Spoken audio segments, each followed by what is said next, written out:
இனிய அன்னையார் திருவுருமாற்றம் பெற்ற உடல் வெளிப்படுத்தும் பெருநிலையை தொடர்ந்து கூறுகிறார். உடல் இதுவரை அறிந்திராத ஒரு பேரானந்தத்தில் சிலிர்த்து போகிறது. அந்த பேரானந்தத்தை எதிர்க்கவோ சிதைக்கவோ பொய்யாக்கவோ அங்கு எதுவும் இல்லை. எல்லாம் மாசற்ற தூய்மையுடன் ஒளிர்வது போன்று மிக தெளிவாக இருந்தது. நான் என் கைகளை என் உடலை பார்க்கும் பொழுது அங்கிருந்து ஒளி கசிவது போல் இருந்தது. உடல் மிகவும் லேசானதாக இருப்பதால் நான் செல்ல விரும்பும் இடத்திற்கு அதனால் செல்ல முடியும்.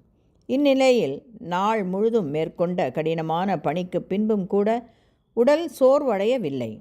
அத்துடன் அந்த பெருநிலை இரவு நேரத்திலும் நான் உயிரணுக்களின் திருவுருமாற்றப் பணியில் ஈடுபட்டிருக்கும் போதும் கூட தொடர்கிறது.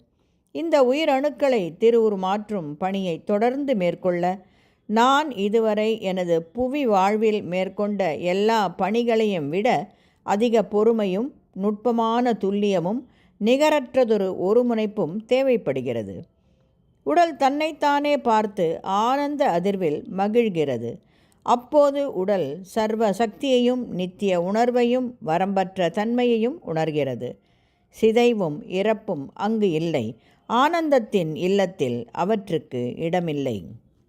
இந்த உடல் ஒரு வகையான இரவா பேறு குறித்து விழிப்புறுகிறது.